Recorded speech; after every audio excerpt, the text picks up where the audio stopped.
Good afternoon, everyone. Thank you for joining us today. I am Dr. Veronica Peniotu, and I am the Advocacy and Program Manager at the National Coalition for Cancer Survivorship. This webinar is part of our Cancer Policy and Advocacy program. CPAT provides advocates with tools and training that build upon their personal experiences to improve cancer care. I would like to thank our sponsors that make this program possible. We are really excited to have Dr. Norrisa Haynes join us on Valentine's Day to discuss living a heart-healthy life. She is an assistant professor in the Cardiology Division at Yale University. She specializes in echocardiogram and global health. Dr. Hayes' research interests include leveraging technology and medical education to build capacity in low-resource settings both abroad and in the United States. We hope that the webinar empowers you to start a conversation with your healthcare team about creating a heart-healthy plan. We wish that we could discuss everyone's unique circumstances, but today we will be more of a discussion about what changes you can make to start to improve your overall wellness and quality of life. We hope the webinar feels more like support than a lecture, and these slides and recording will be available on our website by the end of the week for your resource. Thank you for joining us today.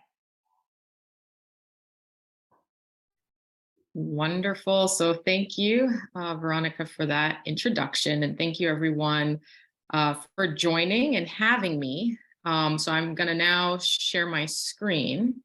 So give me 1 second while I do that. Get my slide situated. Okie dokie. So can you see my slides okay? Okay.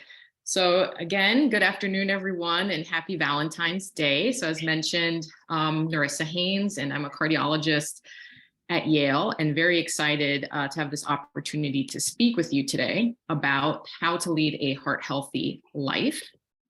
So we're going to discuss several topics. So this is our agenda for today. We're going to briefly discuss what heart disease is, what are some risk factors for heart disease, the interplay between heart disease and cancer, and then some ways to manage cardiovascular risk factors such as healthy eating, fitness, sleep, and management of blood pressure. So first, let's just review the basic function of the heart. So on the left, as you can see, is an image of the heart that's contracting and relaxing. So this is what your heart looks like if you were able to take a peek inside of your body and your chest. So the heart is a muscle that pumps blood to every part of your body via blood vessels. You can think of blood vessels essentially the pipes and your heart as the pump. So blood is pumped by the heart, and it provides nutrients and oxygen to the organs. Okay, so the heart is vitally important for life. It is about the size of a clenched fist, and it lies in the middle of the chest, just to the left of the breastbone. So to start, I'd like to just provide some basic definitions. So cardiovascular disease is the more technical term for heart disease, and it describes the dysfunction of the heart as well as blood vessels. It is a term that includes a number of conditions that affect the heart and blood vessels, such as heart attack, stroke, heart failure, and heart failure is the weakening of the heart muscle, valvular disease, as well as arrhythmias, which are atypical heart rhythms. And there are a number of risk factors that lead to heart disease or cardiovascular disease, such as high blood pressure, which is what hypertension. So hypertension is high blood pressure. Hyperlipidemia means high cholesterol. Diabetes, which is elevated sugars in the blood, as well as obesity. So as you can see here in this image, and this is from the CDC, heart disease is the leading cause of death in the United States, followed very closely by cancer. And these two conditions impact millions of Americans. Over time, due to advancements in medicine and medications, mortality due to heart disease has decreased. However, you can see that although mortality for heart disease has decreased across the board, despite ethnicity, we still do have disparities when it comes to cardiovascular mortality.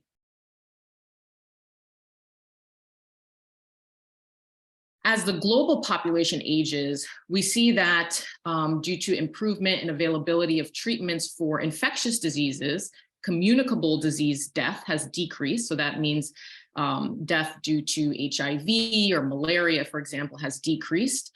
But death due to heart disease has increased. So now heart disease is the leading cause of death around the world.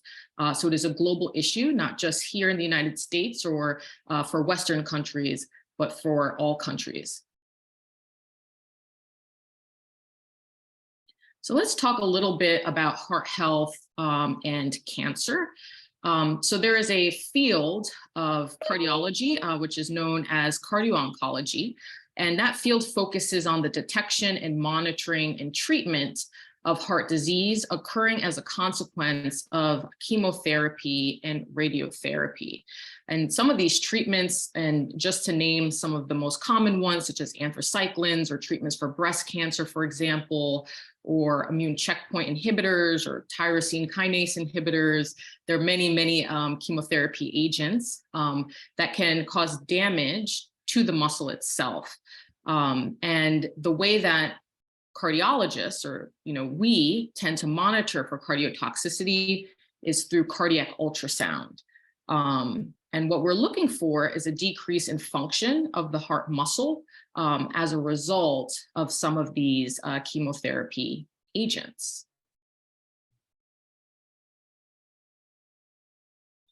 However, there's quite a bit of data that shows that the same risk factors for heart disease are risk factors for cardiotoxicity. So there are a number of studies that have been done to try to figure out which patients are at the increased risk of developing cardiotoxicity due to their chemotherapy treatments. And what has been found in the data is that individuals who have high blood pressure, diabetes, who are overweight, and have high cholesterol are at increased risk of developing cardiotoxicity.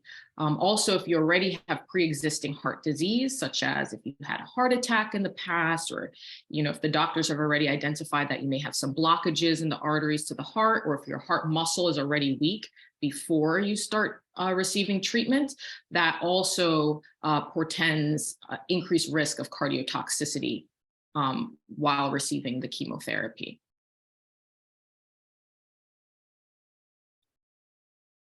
So how do we better control these risk factors for the general population and also for our population of survivors? So the American Heart Association has a lot of wonderful resources and educational materials on how to improve your heart health for all patients, including those at risk of cardiotoxicity. And these recommendations are known as the AHA's Life Essential 8, and we will discuss a couple of these Life Essential 8 modifications.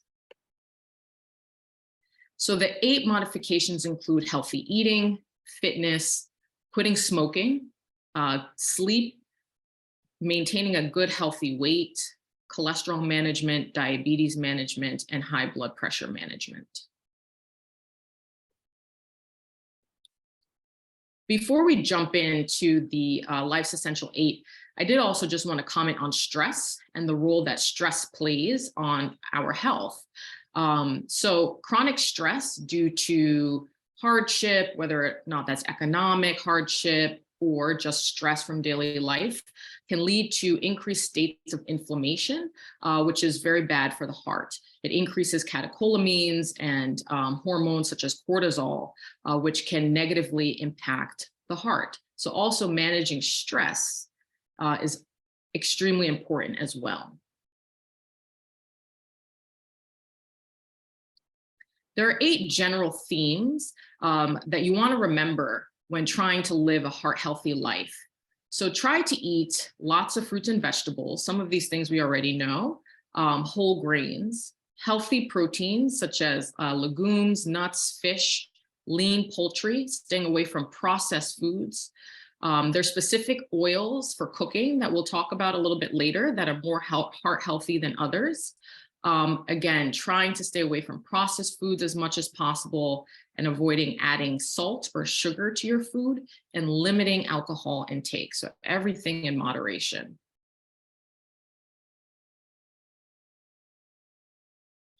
So let's first talk about protein and meats. So there are two different types of fat, and this interplays into cholesterol management as well. There's saturated fat, and then trans fats. When we're talking about the types of fats that we want to control, these fats can increase your LDL, which is commonly known as the bad cholesterol. So that's the cholesterol we're trying to manage. It can lead to plaque buildup in the arteries of the heart, which can then lead to a heart attack. And then also with some of the chemotherapy agents, such as 5-FU, it can cause vasospasm, right? And so one of the concerns is, do you already have blockages in your arteries, which may increase the risk of having that side effect of chemotherapy. So the saturated fats you'll commonly find in animal products like meat and dairy. And the trans fats you'll find in processed foods. So when you're trying to choose meat, you want lean meat. Ideally, fish or chicken, skinless chicken, or lean cuts of meat. Or you can trim the fat off of the meat yourself. But that's what you're going for, is lean meat. And then for dairy products, you want to go for dairy products that are low fat, right? So either skim milk or 1%, 2% milk. Trying to avoid creams, for example, or whole milk, just to reduce that fat intake. And then for the trans fats, that's commonly found in processed food. So one thing that is often challenging is to read the labels of foods, but try to look for foods that say 0 trans fat. Okay, because that's what you want to go for. That's the type of fat that's going to increase the bad cholesterol and lead to blockages in the heart. Also, when it comes to, so that's one. The other important thing about fish is that it's high in omega fatty acids. So that's heart healthy fat. That helps make our vessels stronger. So you want to increase the omega fatty acids that you're eating. There are a lot of fatty fish that contain omega fatty acids. The most common and popular one is salmon, but there are a number of other fish that also contain omega fatty acids as well, such as anchovies, herring, mackerel, and cod, sardines, and tuna are all good sources of omega-3 fatty acids. If you don't eat meat, you can get good fat also from nuts, walnuts, seeds, chia seeds, pumpkin seeds. So these are sources of healthy fat. Also avocado is a very fatty fruit, but again, it's very, very rich in healthy fats. When it comes to oils, trying to cook with oils such as olive oil or canola oil are healthy oils and have sort of that good fat content. The other thing that you want to keep in mind is you want to choose heart healthy cooking methods. So that includes boiling, steaming, broiling, stir fry, but trying to avoid deep frying or like pan frying food. Okay, so you want heart healthy cooking methods as well.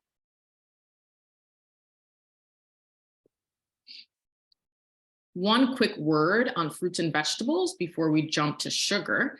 As we know, fruits and vegetables are very rich in vitamins and nutrients, but also fiber. And fiber is also very important in regulating cholesterol. And again, that minimizes the buildup of plaque in our vessels, okay? So it'll reduce your risk of heart attack, as well as heart failure, and also will reduce the risk for cardiotoxicity.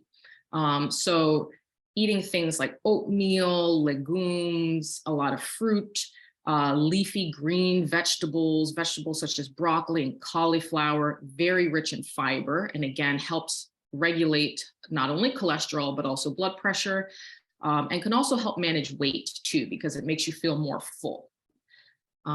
Okay, so now let's talk about sugar portions. And so controlling your intake of sugar is important for everyone, not just those who suffer from diabetes, but also managing your sugar can decrease your risk of diabetes. So that's also very important. I would say the main takeaway is that naturally occurring sugar is good. So there's natural sugar in dairy, for example, natural sugar in fruits, which is fine. And you can enjoy those daily, but try to avoid adding sugar or sugar in processed foods. So that's the goal. The American Heart Association has some recommendations. So men should avoid more than 9 teaspoons of added sugar a day. And for women, they should have no more than 6 teaspoons of sugar per day. And then I think it's helpful to just have a concept of what that looks like. And so they said, like a can of soda contains that amount of sugar. So just so you get a sense of how much sugar we actually are consuming daily.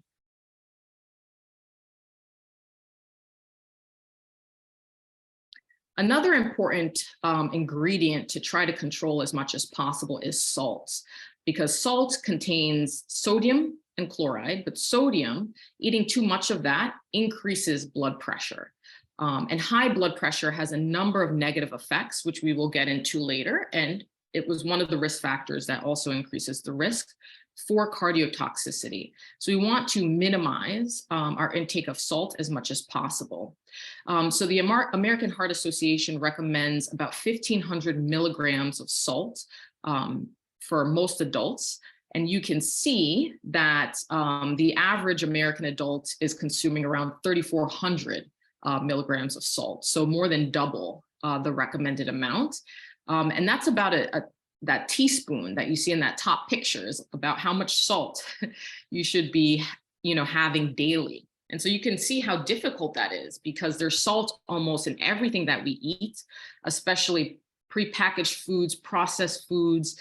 When you go out to eat, it's very difficult to know how much food was added while cooking. So trying to cook at home as much as possible is very helpful in controlling the amount of salt you're intaking. And then also using alternatives to salt, other seasonings such as basil, thyme, rosemary, lemon, garlic, as substitutes for salt when seasoning food and seasoning meat is very important. There are a couple of diets that have been proven also to help manage risk factors such as blood pressure. One popular diet is the DASH diet, and we recommend this for patients who have high blood pressure. And again, the emphasis is really on fruits and vegetables, low-fat dairy and whole grains, really measuring out that 1,500 milligrams of salt and not going beyond that, okay? And then also focusing on lean meats as well.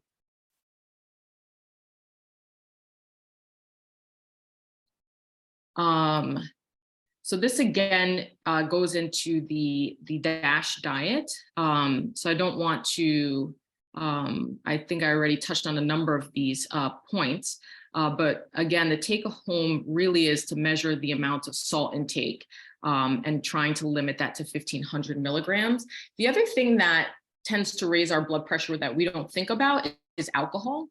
So really trying to limit the amount of alcohol that we're consuming. So the AHA recommends not having more than 1 to 2 drinks per day.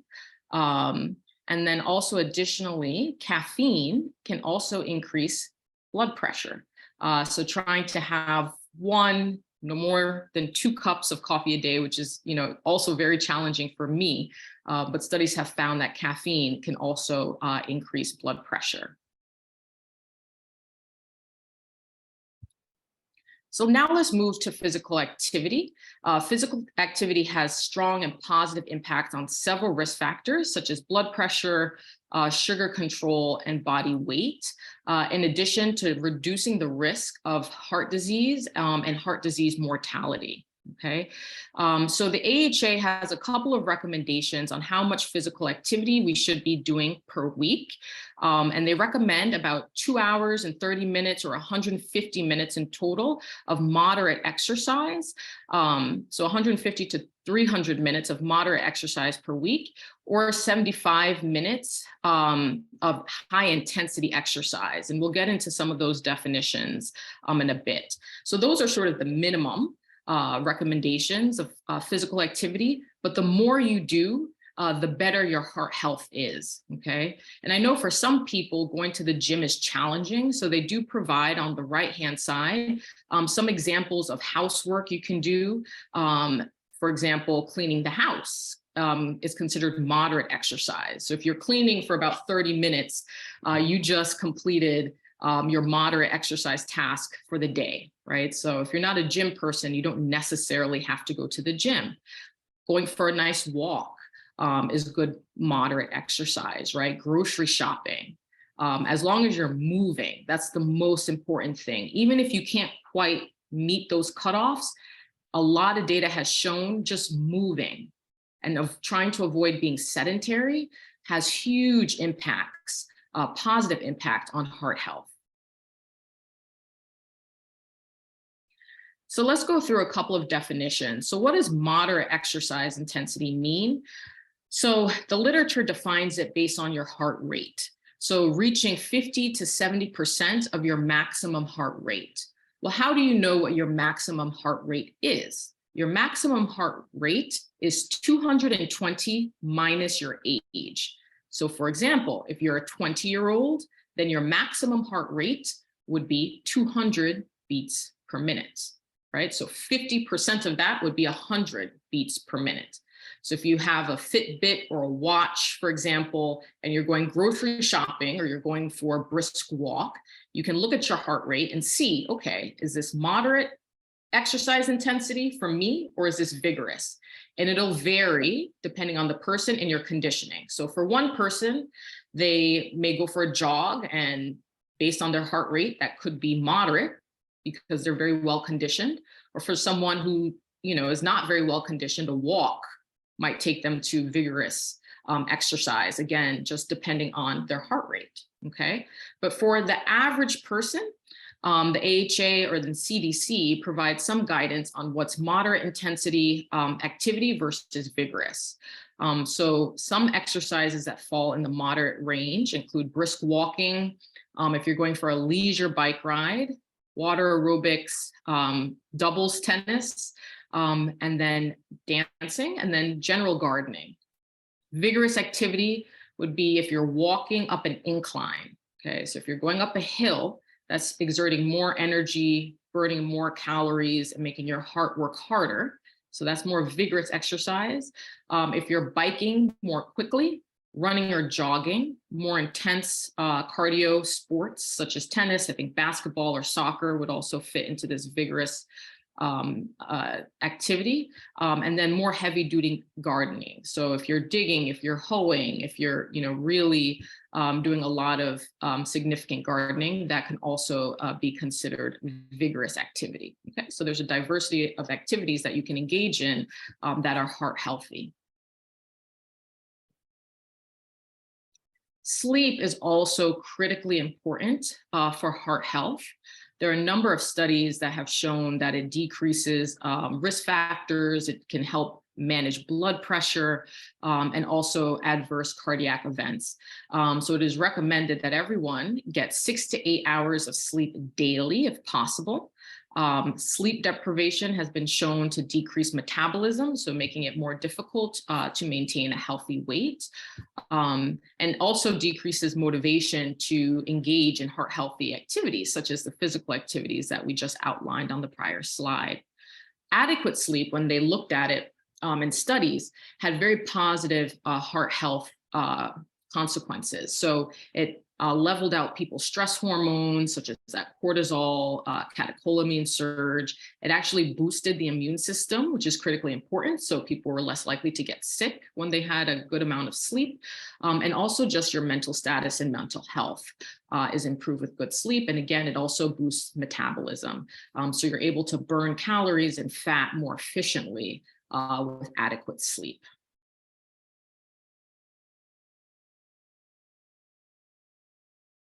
So let's dive a little bit more into blood pressure, and I'm highlighting blood pressure a little bit more closely because it is the most common cardiovascular risk factor around the world. Blood pressure is extremely prevalent and affects nearly half of the population will develop blood pressure at a certain point in their lives. So what is blood pressure?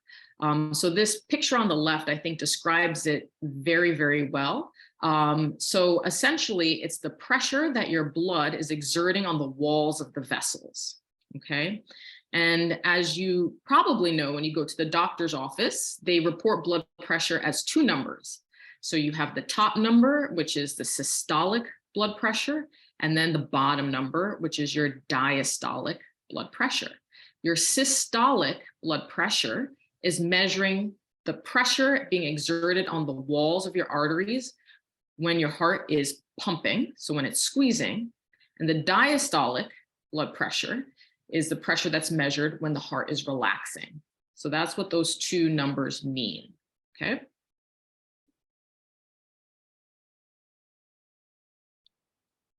And so what qualifies as normal or an elevated blood pressure? So the American Heart Association has become more strict in what they consider elevated versus normal blood pressure. So the ranges have shifted down. So before 120 to 129, for example, was considered normal, but that's now classified as elevated. And the reason they did that was that they found that people, especially younger people, were developing high blood pressure and having a lot of the negative consequences of blood pressure at earlier ages.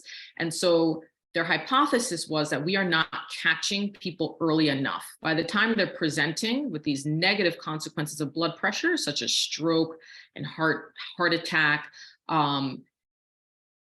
they've already suffered significantly. So can we catch people earlier? And in order to do that, they shifted the range for an elevated blood pressure so that it would be detected by doctors more quickly and people would be treated earlier. So now a normal blood pressure is defined as that top number, systolic blood pressure, so the pressure in the pipes or the blood vessels when the heart is beating, of less than 120 for the top number, systolic, and for the diastolic, less than or equal to 80, okay? So that's considered normal. The next phase, which is elevated, is 120 to 129 for the top number and less than 80 for the bottom number, okay? And if you're in this range, this doesn't necessarily mean that you have to be on medications. This is kind of like a warning, you know? So to the doctor, it may signify you are at risk of developing much higher blood pressure over time if you don't make some changes to your lifestyle now. So in that yellow range, we're really focusing on what can you change with your diet? What can you do with your physical activity to try to bring these numbers down to decrease your risk of developing much higher blood pressure in the future?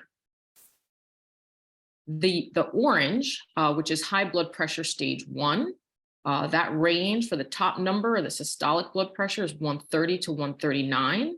And for the bottom, 80 to 89.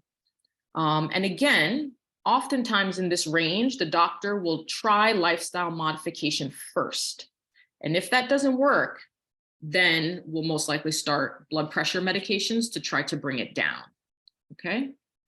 Once you're in the red, high blood pressure stage 2, you're most likely being treated with medications to bring your blood pressure down. So that's a systolic or a top number of 140 and higher, and a bottom diastolic blood pressure of 90 or higher. And then if you're in the 180 range for the top number and 120 for the bottom, that's a hypertensive crisis, okay? So you're getting into emergency range blood pressures and you need to be seen by a doctor as soon as possible, okay? So that's the dangerous range blood pressure. And the way it's diagnosed is that you need a high reading on at least 2 occasions in order to be diagnosed with high blood pressure. Because there are a number of things that can affect blood pressure, such as stress is one, right? So if you're rushing to the doctor's office and you're kind of flustered and then they check your blood pressure, it may be high, right? So usually they'll check it. If it's high, they'll have you rest, calm down, and check it again, right? So it needs to be on two separate readings on 2 separate occasions for you to be officially diagnosed with high blood pressure. So what are the consequences of high blood pressure and why is it so important? So the consequences of high blood pressure are really debilitating. So high blood pressure can cause a stroke. It's the most common cause of stroke. It can cause blindness if you have blood pressure for a very long time that goes untreated. It could cause atherosclerosis, which again is that buildup of plaque in the vessels of the heart, which can cause a heart attack. And it can also cause heart failure or weakening of the heart itself. And many people who are on dialysis, for example, have a history of high blood pressure. So it has a very negative impact on the kidneys as well and can lead to kidney failure. So managing blood pressure and being aggressive about it is important.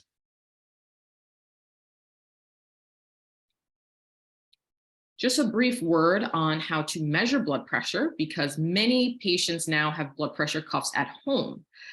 So if you're monitoring your blood pressure at home, there's specific ways that you should measure it. So you should be seated comfortably in a chair where your back is supported, your legs are uncrossed, and you don't have any clothing underneath the cuff. Okay, so it should be on your arm, on your skin. And your arm should be supported so it is at the level of your heart. And you should make sure that the cuff is the appropriate size for you. Okay. And you should do it at the same time when you're relaxed, when you're doing blood pressure measurements at home. Okay.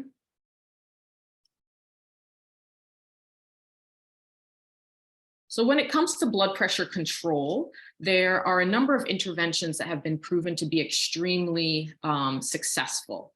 So we know medications work. However, if you remember from one of the first slides that I showed you, we still have quite a bit of disparities when it comes to heart disease. And one of the driving forces for those disparities is blood pressure.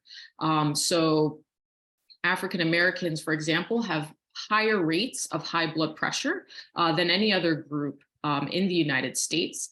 And also their blood pressure control tends to be very poor. So there have been a number of studies and community interventions to try to improve blood pressure control in different communities.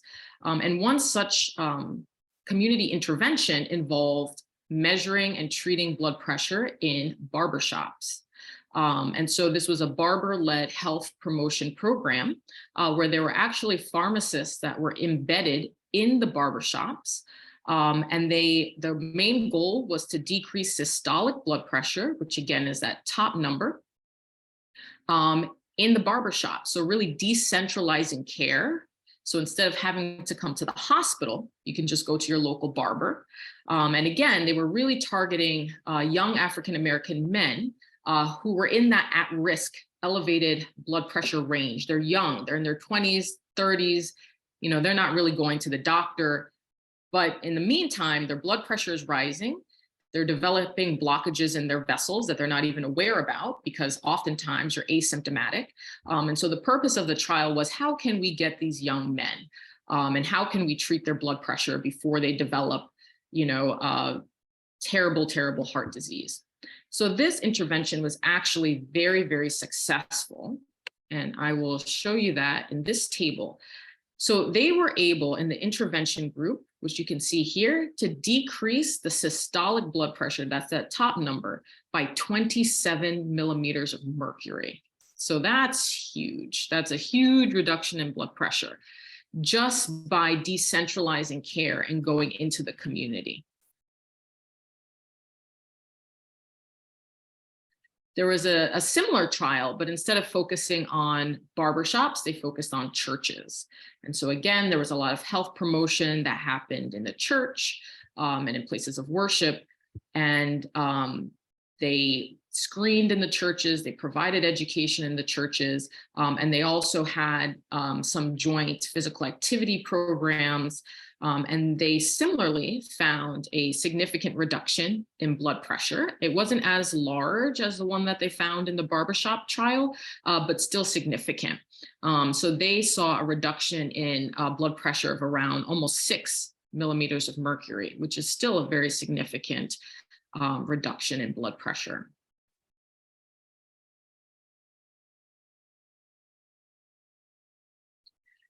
So to just talk briefly about global interventions, as Veronica mentioned in the introduction, I have a specific research interest in improving cardiovascular health globally. So that includes the United States and then other low resource settings around the world. And again, heart disease is the #1 killer around the world. So to try to address this, I did actually start a nonprofit after working in Haiti, living and working in Haiti for 2 years. And the nonprofit is called Global Medical Education Network. And our mission is to improve patient outcomes through education and education of local clinicians and patients, because we think patient education is also extremely important. And our hope is to be able to revolutionize medical education for providers and for patients, and to create local sustainable change by really emphasizing the lived experience of patients and their providers.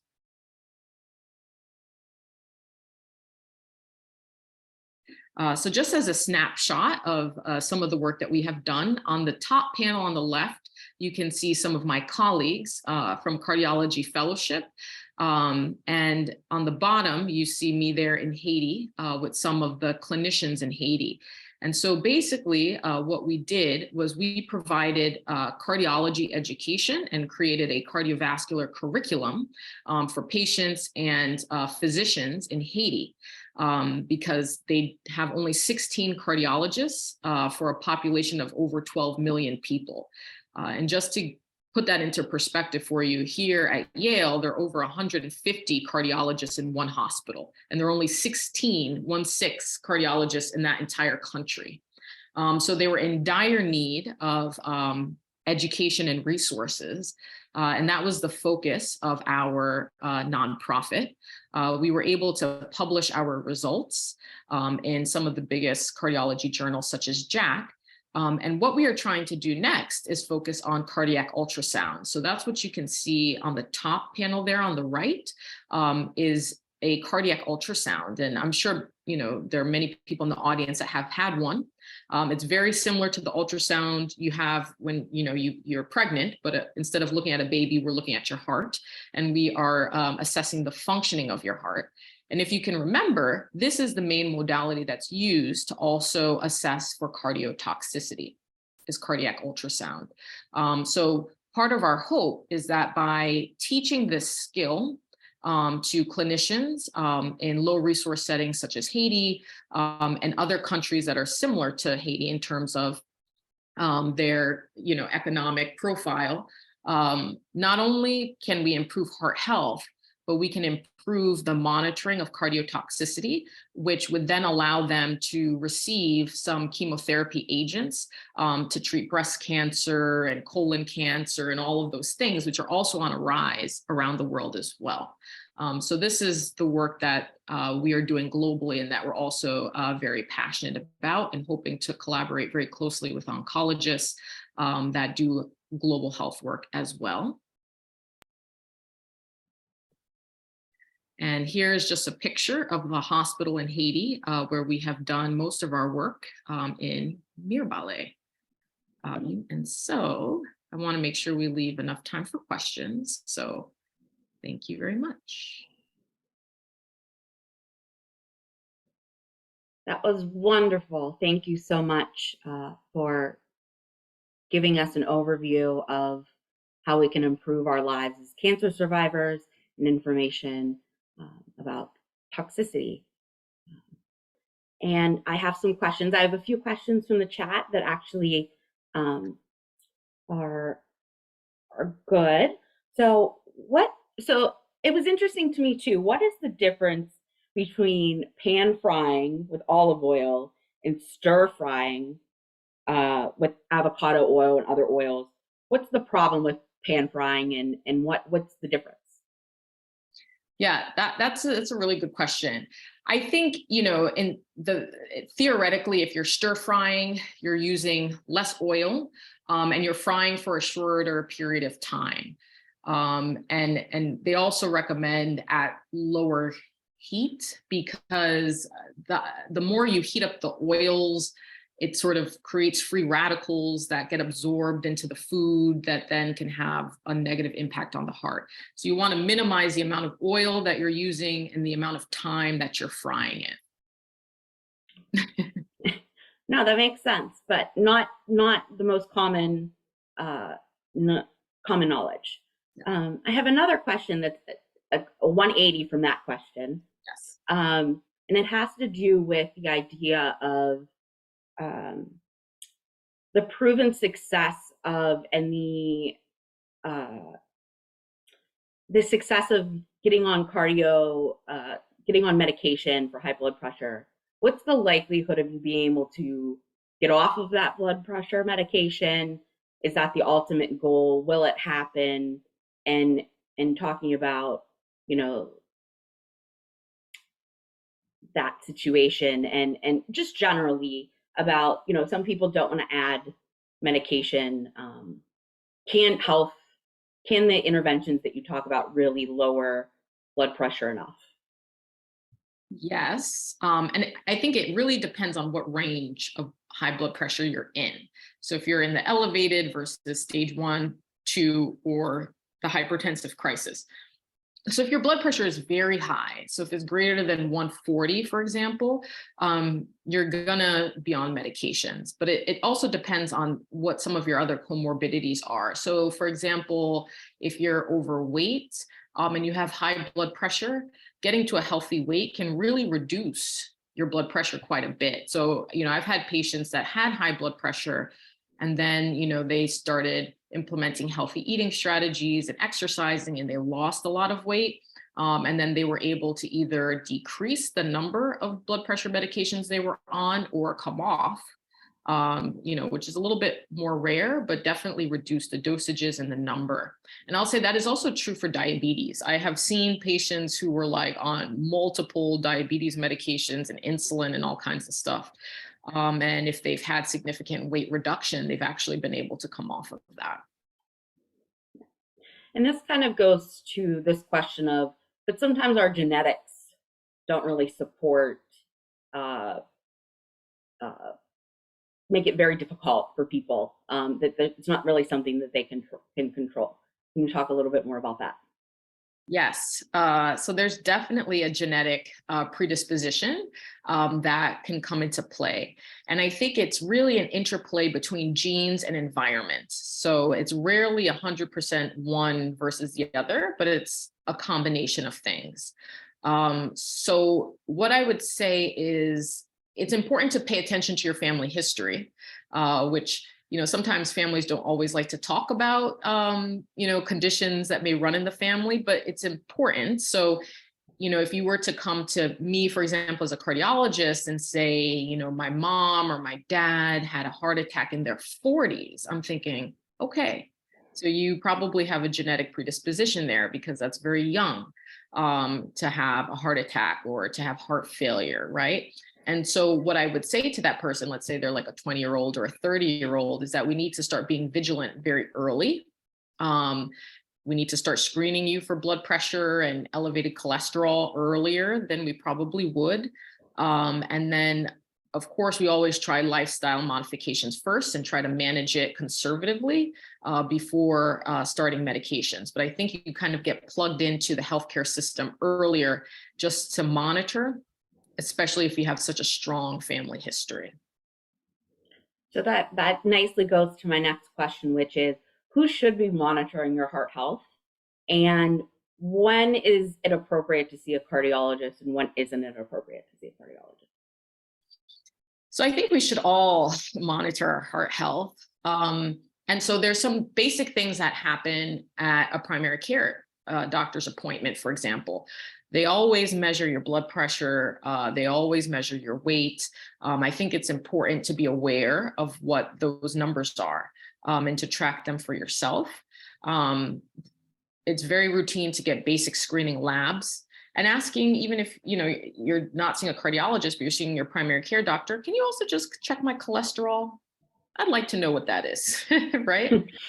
I would say if you have a strong family history, like I mentioned, that could be an indication to see a cardiologist earlier. I would say that if you have these risk factors, such as the high blood pressure, for example, high cholesterol, and it's not being adequately managed, you've been started on a medication, but it's not really coming down, it's always good to get a second opinion, and you could get a second opinion by a cardiologist to try to sort of advance that management and get better control. And then there's some things that solidly fall into you should see a cardiologist, right? So if you're having chest pain and there's concern for heart attack or heart failure, then you should definitely see a cardiologist. And what I will say is that oftentimes, if you are receiving treatment, chemotherapy treatment, it's protocoled that you are monitored for cardiotoxicity. And there should be a cardiologist, peripherally involved. And typically you'll have screening ultrasounds, cardiac ultrasounds. And if there's anything abnormal on those screening ultrasounds, you should be referred to a cardiologist. We've talked a lot about high blood pressure, but are there any concerns about low blood pressure? Is blood pressure being too low a problem? And what is your kind of guidance on that? Yeah, so either very high blood pressure or very low blood pressure, neither are good. But I would say for lower blood pressure, for some people, it could be sort of a normal range for them, right? So some people can walk around with that top systolic blood pressure in the hundreds or high 90s, for example. When low blood pressure becomes an issue is if you are symptomatic. So for example, if you feel dizzy when standing, if it's impacting your daily functioning, if you're fainting, right, which we call syncopizing, right? Those are indications of blood pressure that's too low. The other thing that's concerning about very low blood pressure is that it can be an indicator of something else going on, such as infection, right? So if you have a really bad infection, that can cause your blood pressure to become low. If your heart is weak, that can cause low blood pressure. So I think sometimes it can be a symptom of something else that's very concerning that's going on. So I would say that, low blood pressure is also concerning, but for different reasons. Perfect. So I have a question here. So you talked about it a little bit. The standard of care, there is usually heart screening with chemotherapy, starting a chemotherapy regimen. Usually, you can tell me more so what that is, but that is the protocol, is a quick assessment before starting these treatments. There should be some record of what Right. shape your heart is in when you walk in the door. Yes. Yep.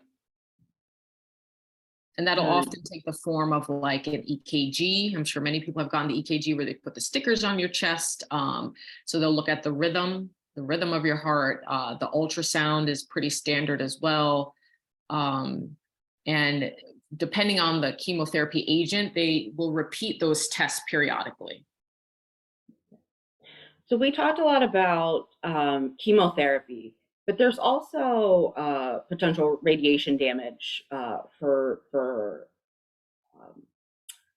in the process of damages the heart. Is there anything in particular that we have to worry about with radiation as opposed to chemotherapy agents? Yeah, so radiation causes cardiotoxicity as well through a different mechanism, but it can also, lead to heart failure symptoms, and it can affect the valves. Those are essentially like the doors in the heart that prevent blood from going backwards and keep it moving in the right direction. So radiation can also impact that as well. And typically there are protocols for radiation therapy too. With radiation, it can present a bit later, right? So it's not necessarily like you receive your radiation and then within the next couple of weeks to months, you may, have heart symptoms. It could be further out than that. So it is important to be vigilant. And if you do develop symptoms, and some symptoms of like a heart condition can include chest pain, It can include shortness of breath.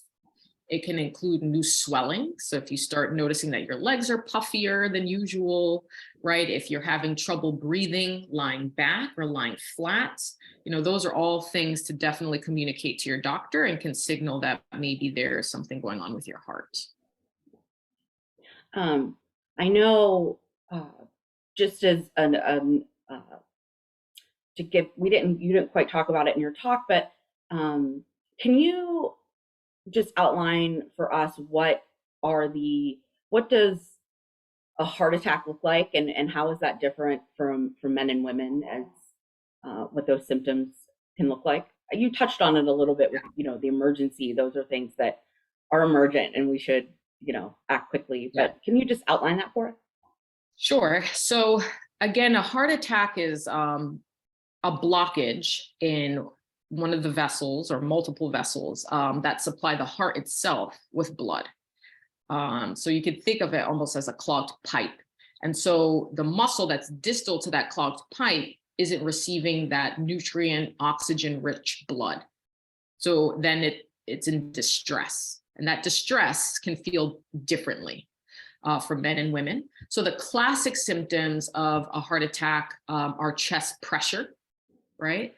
So it's not necessarily like, and the other thing that's challenging is people describe pain differently. Pain is different for different people. So discomfort in your chest, chest pressure. Oftentimes people will say it feels like someone's sitting on their chest or pushing on their chest, right? That would raise a red flag for me. I wonder if that's heart attack, right? So a pressure-like sensation, discomfort in the chest. Sometimes that pain can radiate. So it might start in your chest and radiate down your arm, especially the left arm. That's a sign that can be concerning for a heart attack. And again, I want to be liberal with the term pain, because I've also heard patients describe it as like a cramping or like a numbness in their arm, right? That could fall into that categorization also.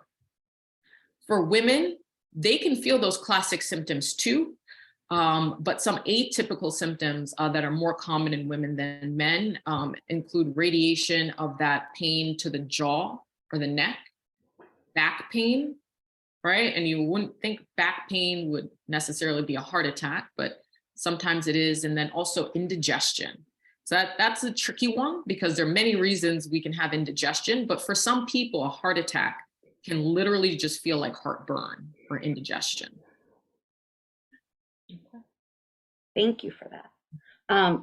So I know I'm zigzagging across all the things that you've talked about today, so I'm grateful for you following along with me. So I have two questions. I'm going to zip back to the cholesterol talk. So I have a question. I'm going to read it to make sure that I'm not interpreting it at all. So is LDL really bad if it comes from fish oil, nuts, olive oil, etc.? So LDL, if your LDL is too high, it's bad. So LDL in and of itself, right? If it's within a good range, is not bad. And so, for people who have risk factors or who have evidence of heart disease, we typically want their LDL to be less than 70, right? So it's all about cutoffs.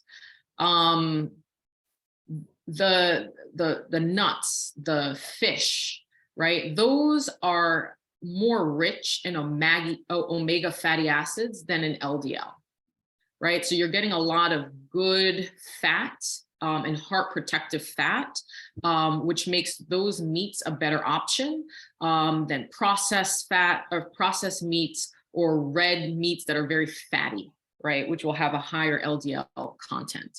So what you want to try to do is minimize the amount of LDL. And again, that usually comes in the form of what type of fats are you ingesting.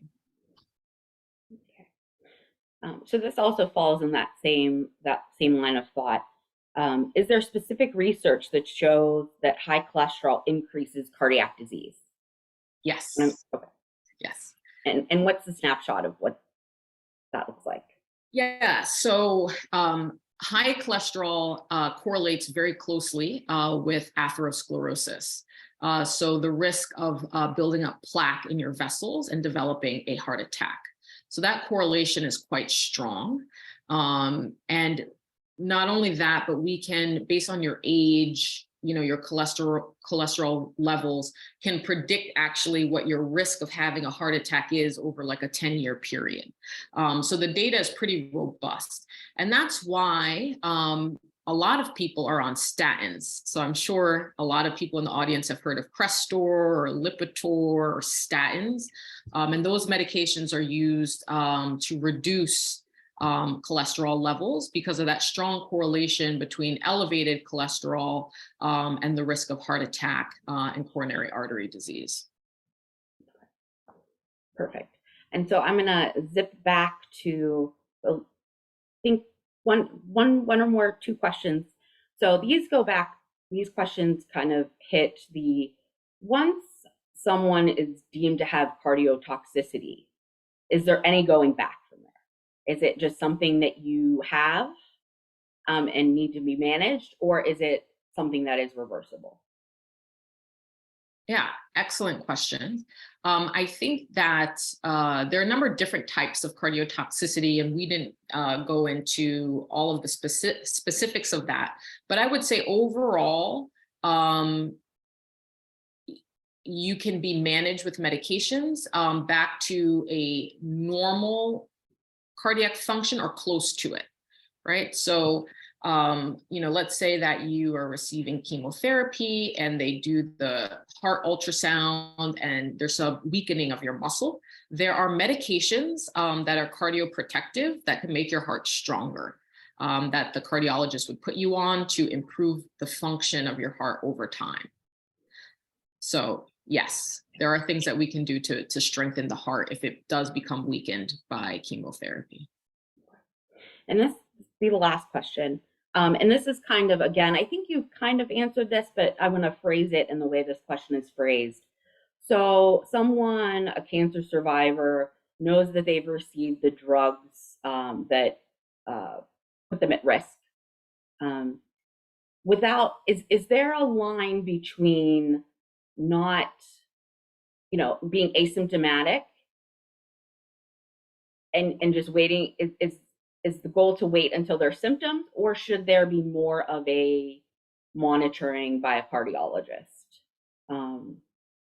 What is your take on that? Yeah. Should we be preventative in establishing a relationship, or should just monitoring with the primary care be good enough until potentially symptomatic? So what I would say is if you've received an agent that can cause cardiotoxicity, I think it's within your right, and you should advocate to have basic cardiac screening, right? So whether that is a cardiac ultrasound, checking your cholesterol, you should do that, especially if you're receiving one of these agents that can be cardiotoxic. Especially now that a lot of these hospitals and clinics have MyChart, where you can see your reports and all of that, I would strongly, patient advocacy is very important. So definitely advocate for yourself. And then if there is something in the reports that you don't understand, I would, bring it to your, primary care physician. What I will say though, is if you have a family history, or if you are just concerned about your cardiovascular risk, there's no harm in going to see a cardiologist, right? You could go and see them and they may say, you know what, you look great. There's nothing else to do here. Go back to your primary care physician, and that's okay. But at least you would then have peace of mind that all of your data has been reviewed by a cardiologist and a heart specialist. That happens all of the time. But for me, people that, it makes the most sense to see cardiologists would be, again, if you have a very strong family history, as we outlined. So if in your family that first degree relatives have had heart disease, especially at a young age, which I would say is like younger than 50 to 60, I would, seriously consider consulting a cardiologist. If you have any of those risk factors that are not well controlled or managed, I would go to see a cardiologist. If you have received any of those potentially cardiotoxic medications and you develop symptoms, or even if you just want a second opinion and you haven't developed symptoms, I think it's perfectly fine to get a second opinion from a cardiologist. That's perfect. So thank you again for joining us today. It has been a pleasure. And thank you everyone for joining us today. We'll see you soon. Thank you.